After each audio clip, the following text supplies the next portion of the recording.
Well, thank you so much for joining us on today's second panel conversation. I'm super delighted. I've already been in a wonderful session today, and I'm absolutely, really excited to be here with Abenaa and Mikhail today to talk a bit more about another topic that I'm incredibly passionate about.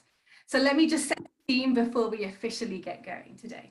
So for those of you who don't know me, my name is Sarah Corley. I'm CEO of the Alliance of Digital Finance Associations and also Divisional Director at Digital Frontiers Institute.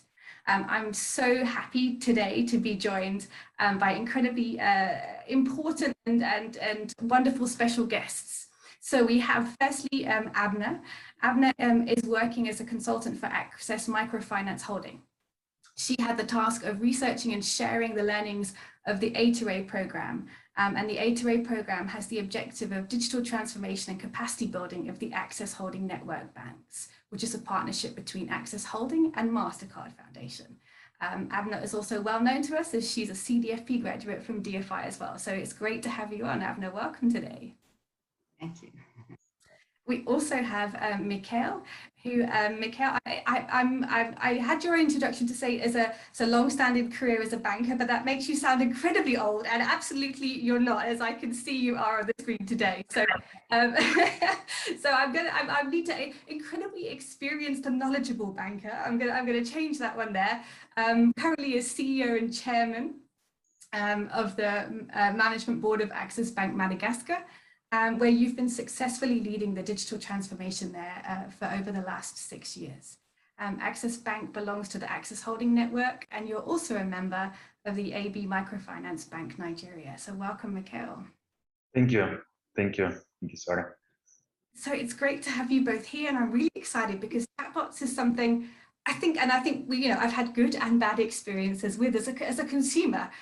So I'm really excited to learn more about what your research has shown about, your experience with chatbots, what some of the successes, the challenges, the potentials, the pitfalls are. And I'm really excited, Mikhail, to also hear from you as someone who's been implementing chatbots and done so well with them in Madagascar. But I think let's put us all as a team and all those listening to us as well. So welcome to everybody listening too. Maybe, Abenaa, you can start off by giving us some of the key highlights from what you found by using chatbots, what some of the successes and challenges have been, so that we can all understand where we are with that. So over to you, Abenaa. Okay, thank you very much. So overall, we think that the use of chatbot really has a high potential for financial inclusion, to increase financial inclusion, and thereby also contribute to the SDGs, what this summit is also about, to look at the pathway to reach the SDGs. And for us, we've been using artificial intelligence in our banking operations worldwide, not only in the front office, so not only in conversational banking and chatbot banking, but also in the middle office to control fraud, or in the back office, for example, document management. And it has had a clear impact on how efficient our banks can reach out to our clients. And that is really important to have this enhanced access to our clients, outreach to our clients, and improved information of our clients about the services and products that they are using. On the other hand, we can see that our clients are more and more using mobile devices and applications, not only in their social lives, but also in their business lives. So they communicate, they use these tools to communicate amongst each other, to do money transfers amongst each other. But what is really also interesting is they use it for their businesses. So they actually advertise their merchandise through social network platforms such as WhatsApp or Facebook Messenger.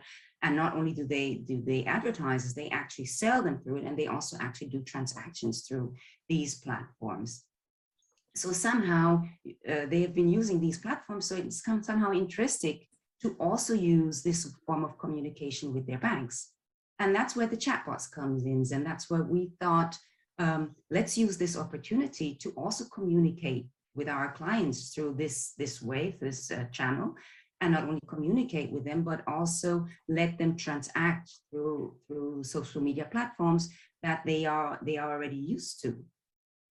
So for us, chatbot is actually really helping humans, or the definition is, it's a technology that helps humans interact with devices as if they were actually talking to a real person. So our banks use these chatbots to speak and communicate with clients and to give them access from remote to products and services of the bank. And in future, we've been thinking, some of our banks have been also thinking of using chatbots not only for transactions, but also to help advise clients and to use them to educate clients on the product usage. In our experience, chatbots really work well where you have a self-service customer journey. So where you have transactions or actions that are repetitive in nature and quite simple. So that makes them easy to automate. That's where chatbots actually work best. And we also have seen that chatbots are quite easy to implement, right? They don't need the profound coding skills that other IT projects needed. And they're not only easier, but they're also faster and less resource intent, so cheaper. Yeah, and it really looks simple, right? To use them, it really is just decide what part of your customer journey, which step do you want to automate? So you can go from any step, you can do it in lead generation and onboarding of clients. You can use your chatbots to help your clients transact, to do banking services, and so on and so forth. So our banks really have used chatbots in various areas, and we have various experiences. So some of our banks only use them for lead management, some use them only for transactions, financial transactions. So we have a wide experience throughout our network. So it really, it seems really simple, right? Choose where the step where you want to automate, then do your chatbot, right? You deploy your chatbot, then promote it on social media or wherever, and engage your users. But it really isn't that simple, right? Because to really make your chatbots a successful business model, it's not just about the IT project. It is much more, how do I really engage my users? How do I make my customers chatbot users? And that's where all of our banks have been facing same challenges. And that's what that's what the report that we recently did. We did recently publish a study on which can be found on the AccessHolding homepage also, where we compiled our learnings that we wanted to share with others, because I think that's really, really essential to look at what makes the success. And here I can actually only share 3 of the learnings that we have due to time constraints. So one of the first or the most important one perhaps is you really need to think about and really need to be aware of your digital divide. So whom of your client group will you actually be able to reach with this chatbot technology, right? And when you're looking at your clients, many of our clients are still using USSD models and not smartphones. But even if you're looking at clients that are using smartphones, customer experience is really different with regards to the sophistication of the device, right?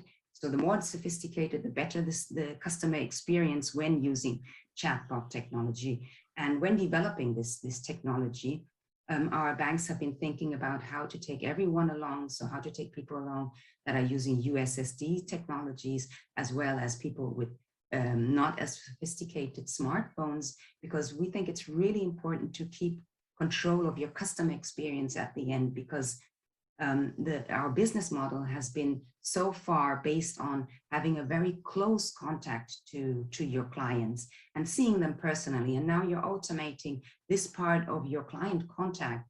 So it really needs to enhance customer experience, what you are offering, and improving the customer journey, what you're offering to them. Otherwise, they will not become chatbot users.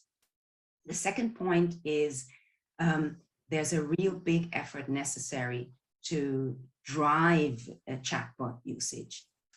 We found that most of our clients are still in a quite early stage of digital readiness, and they often feel intimidated and not very familiar with the usage of chatbots, even when they're run on the device that they always are on the channel, sorry, that they are very familiar with, even if it's run on Facebook or it's run on WhatsApp, clients still hesitate using it.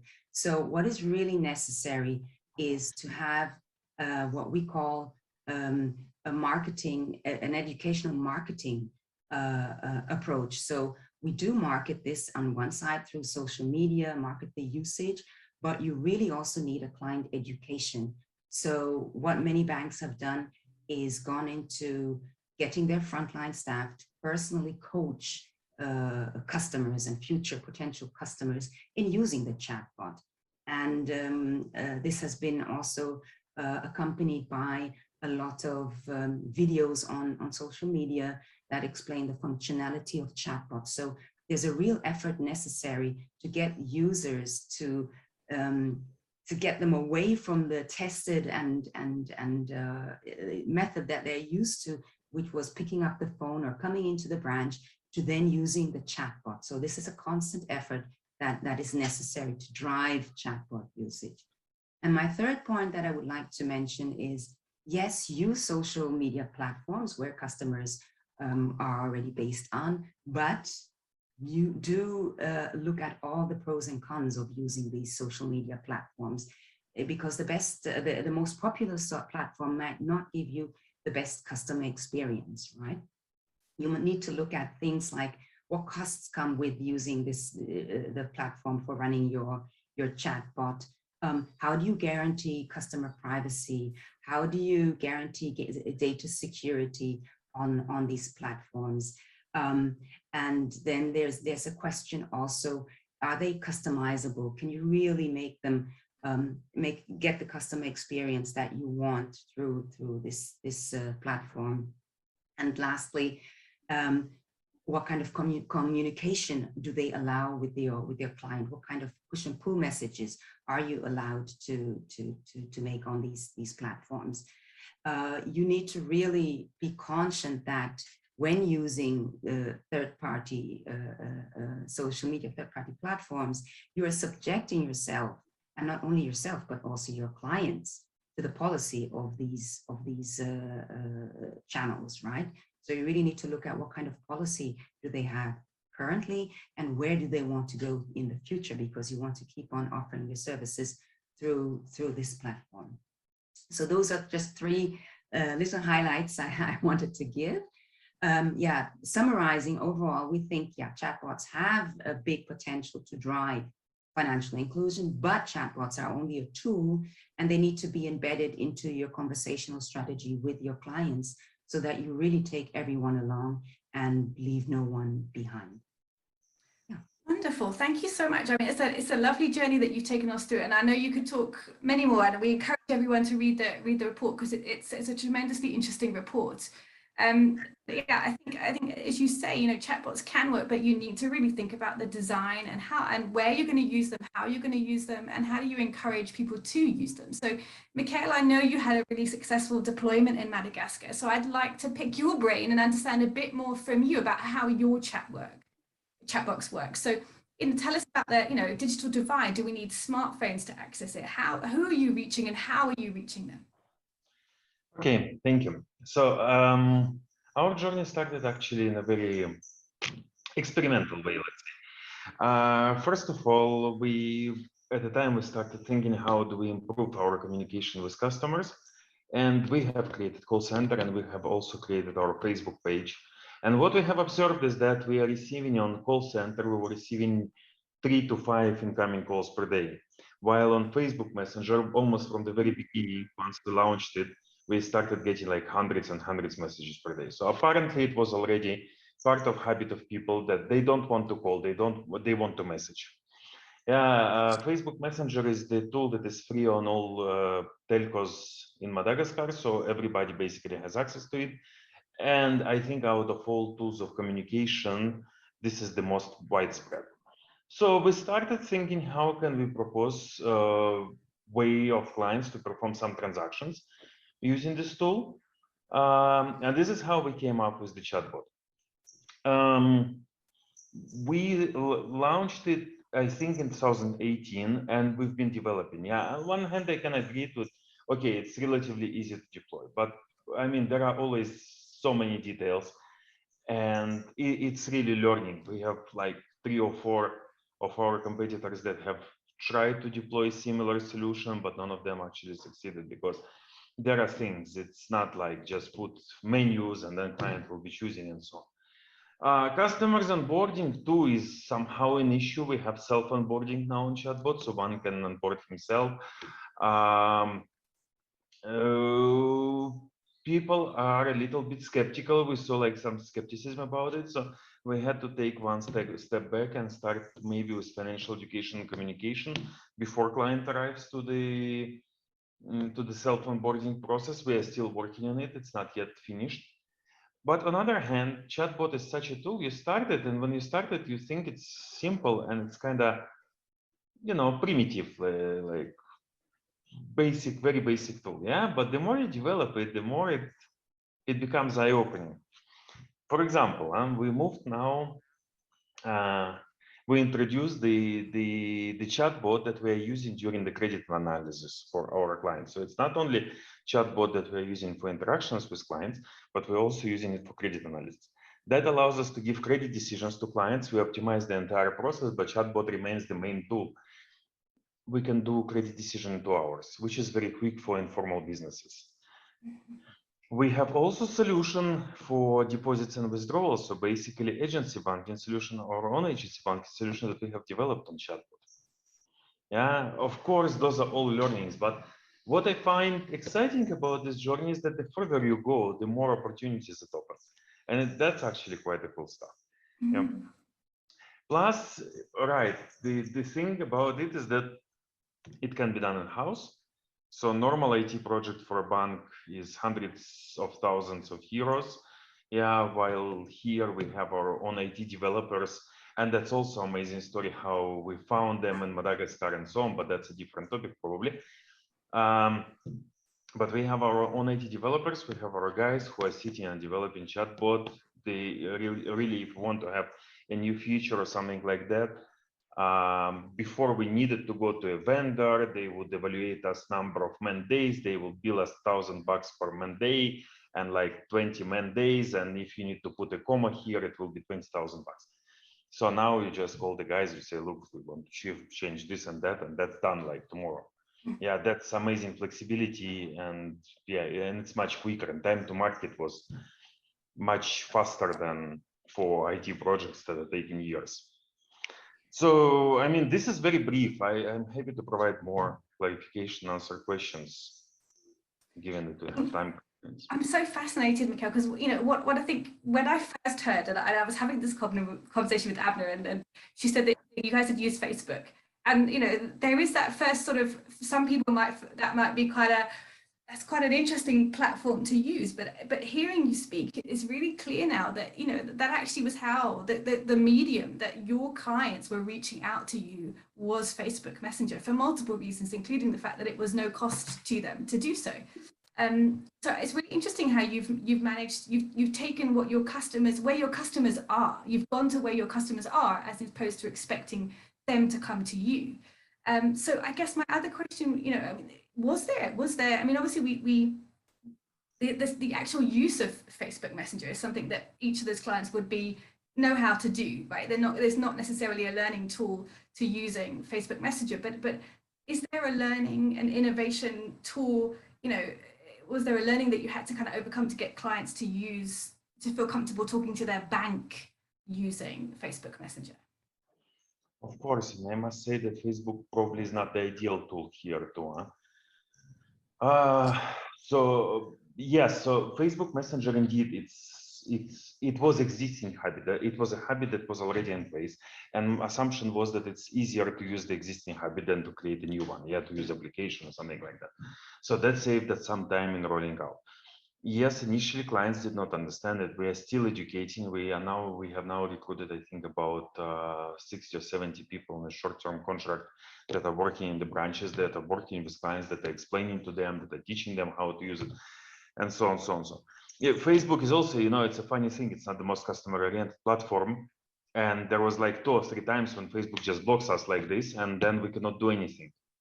And typically it's connected, we have like bill payments, and bill payments are executed manually, and the receipt is sent like when somebody is in the office. So somebody submits bill payment on Friday evening, it's executed Monday morning, we send it out. Facebook considers this as an outgoing message.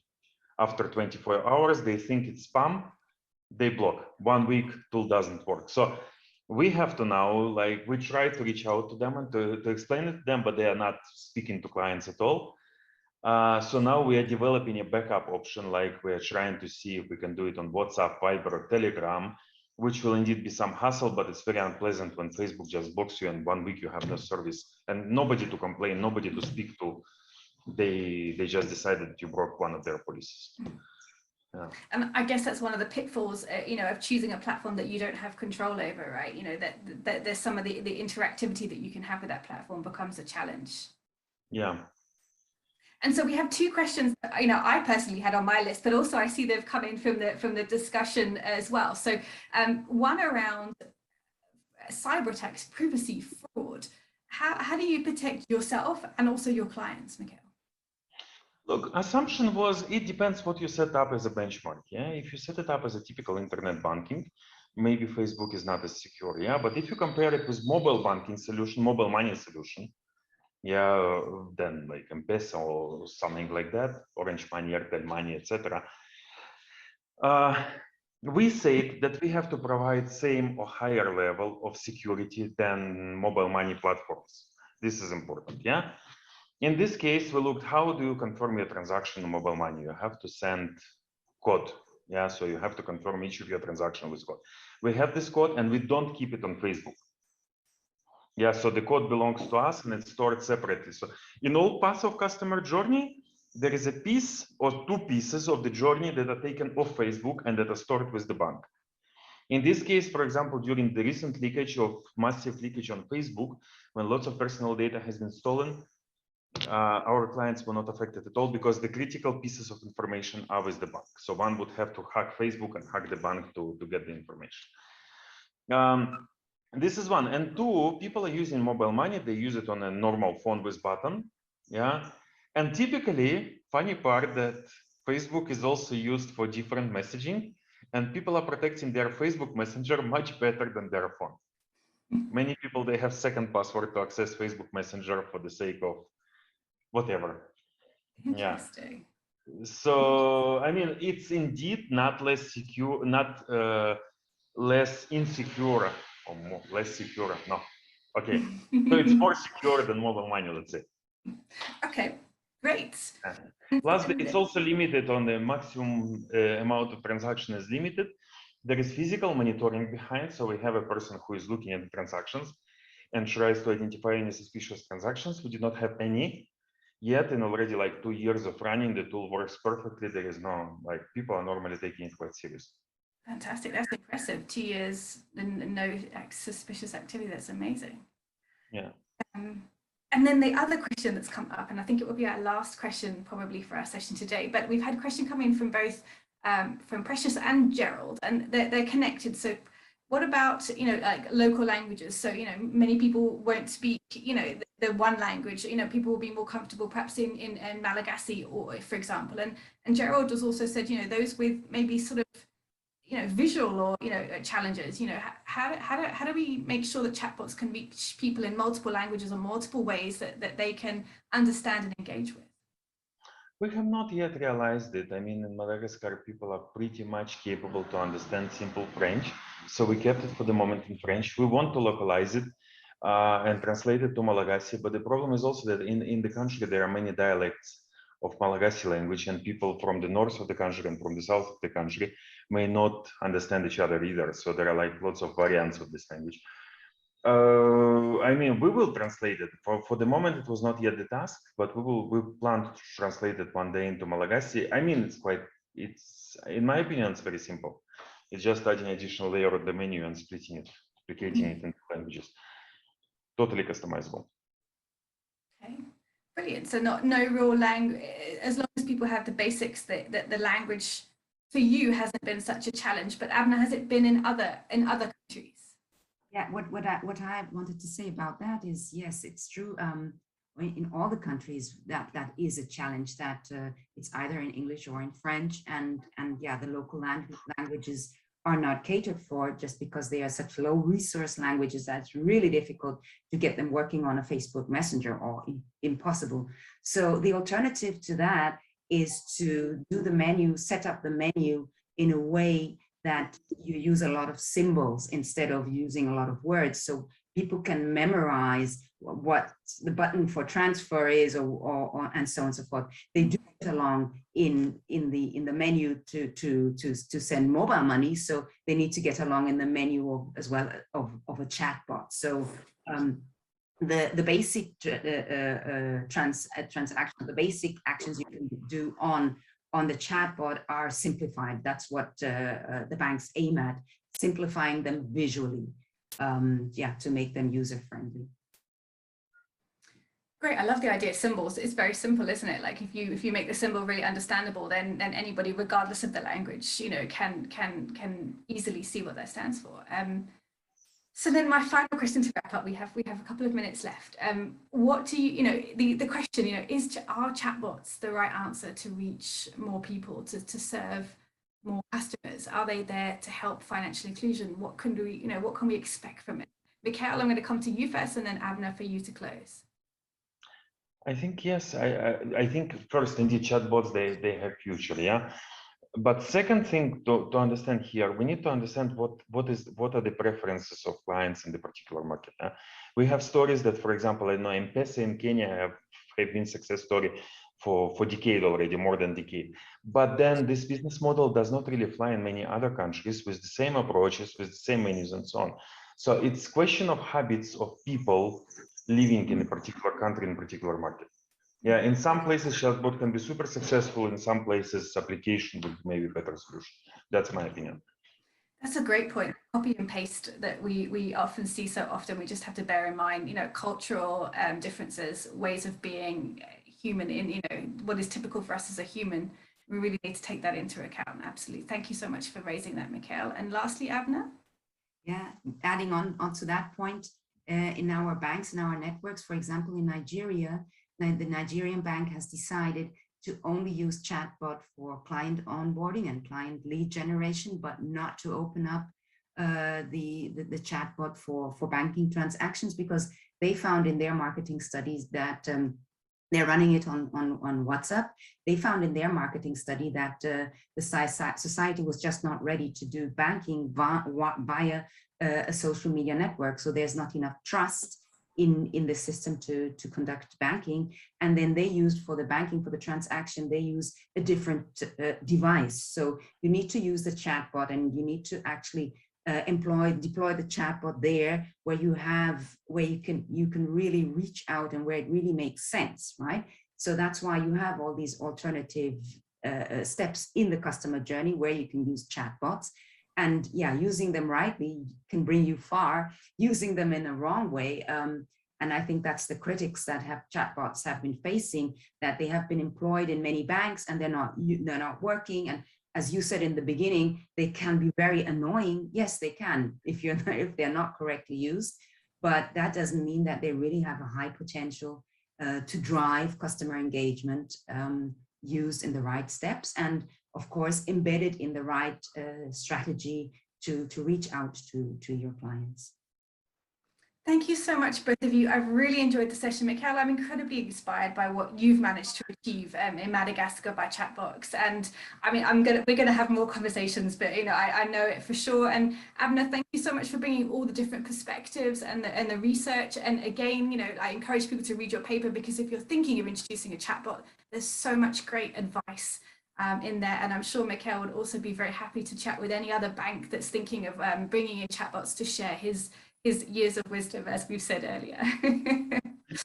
Thank you so much, Abenaa and Mikhail. Thank you everyone for joining us. Thank you so much. Another session soon. Bye, everyone. Bye-bye. Bye-bye.